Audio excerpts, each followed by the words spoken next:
When you start analyzing the odds of someone making it to the majors, the numbers are just mind-boggling, especially a player joining a team that was reflective of his personality and is never so true as in the case of Jeff Grotewald, former SVC and Philadelphia Philly. And Jeff, I got to ask you about the Philadelphia fans. I mean, you played in Philly. Just go at it here. Tell us a little bit about the fans out there.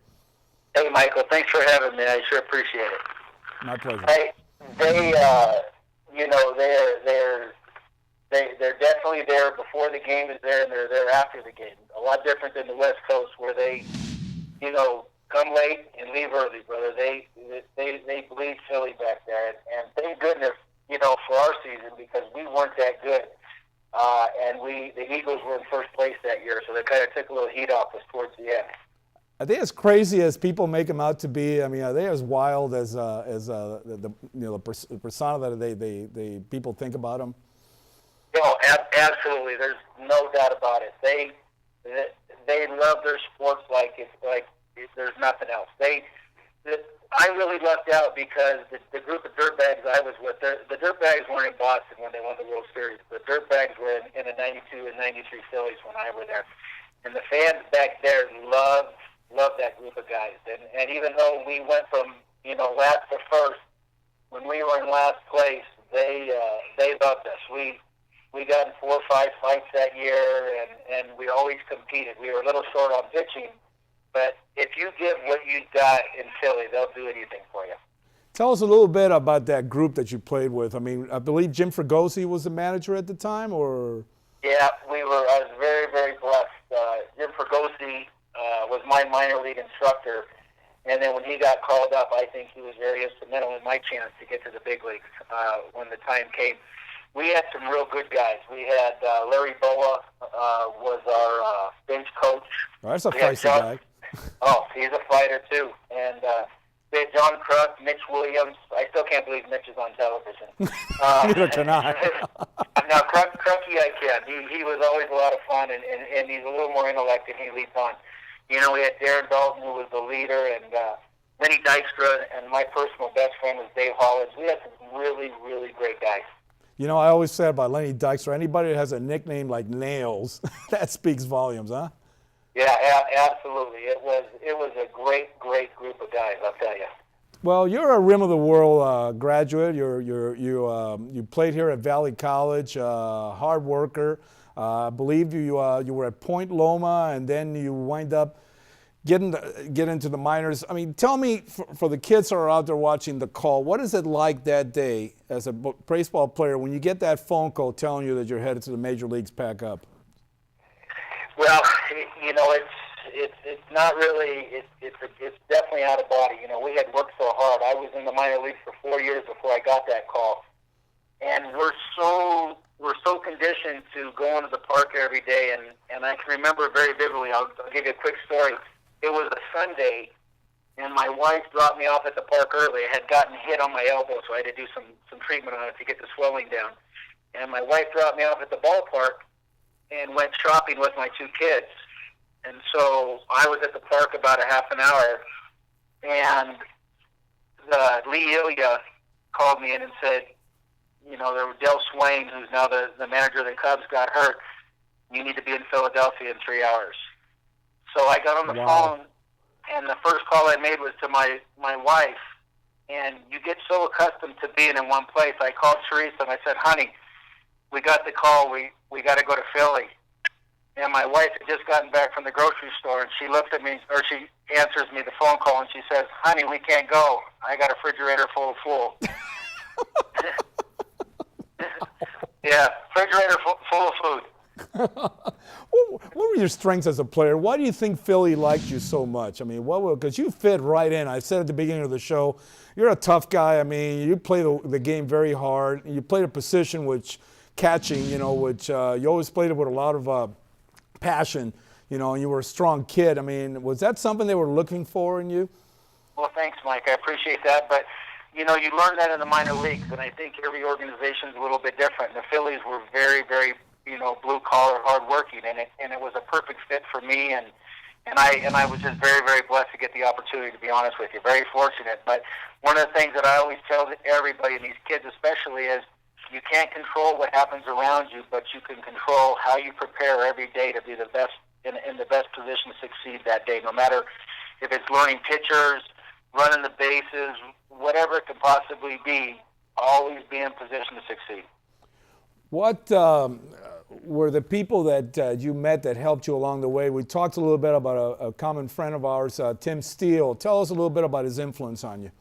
Oh, Tim was wonderful. Tim came to our small school up at Rim of the World, and he coached his first year with us up at Rim, and he's third on the all-time hitting list at USC. And when you're able to have somebody influence you, and he happened to also be a left-handed hitting catcher, left-handed hitting first baseman, which I was left-handed hitting, it just brought a lot of influence, and you learn so much from that.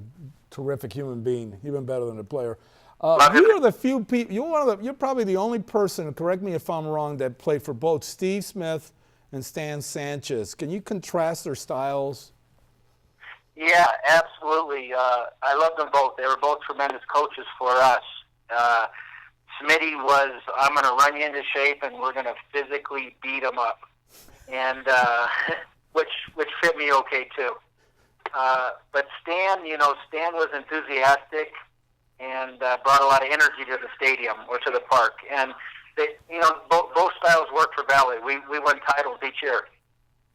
What were some of, when you're up in the bigs, what were some of the celebrities that you met? What are some of the highlights? I know you're a big Springsteen fan, and can you share with us that experience? Yeah, that was a real blessing back in Philly. I got turned on to Bruce back in '79, and when I made it to the Phillies in '92, he was touring, and he was next door to Spectrum. And there was a couple Springsteen guys that we went back and before the game, and he was in his sound check, and I asked Bruce, I said, "Hey Bruce, man, could I try your Fender on?" And it's the same as Fender guitar, and he said, "Absolutely, but only if you give me an autographed bat." He was a real big baseball fan, really? And fun stuff like that. I was very, very blessed to get a chance to do stuff like that. I got a great picture at my office of me and Bruce on stage with a Fender. It's really cool. Oh, that's special. Jeff, your experience at Valley College, how did that affect or impact your career overall, coming here to Valley? Oh, it was wonderful. Just like it is today, it's a fantastic athletic program. When I first got recruited by Steve, junior college baseball was the way to go, just like it would be Division I or Division II. As many kids got drafted back then out of junior college, but Steve gave us a great curriculum that prepared me for the next level to go to a Division I school. And academia was pushed as much as the sports was, and that was a great thing. And anybody who's out there, especially kids that want to keep going, let me tell you, man, academics is right up there. You gotta hit the books.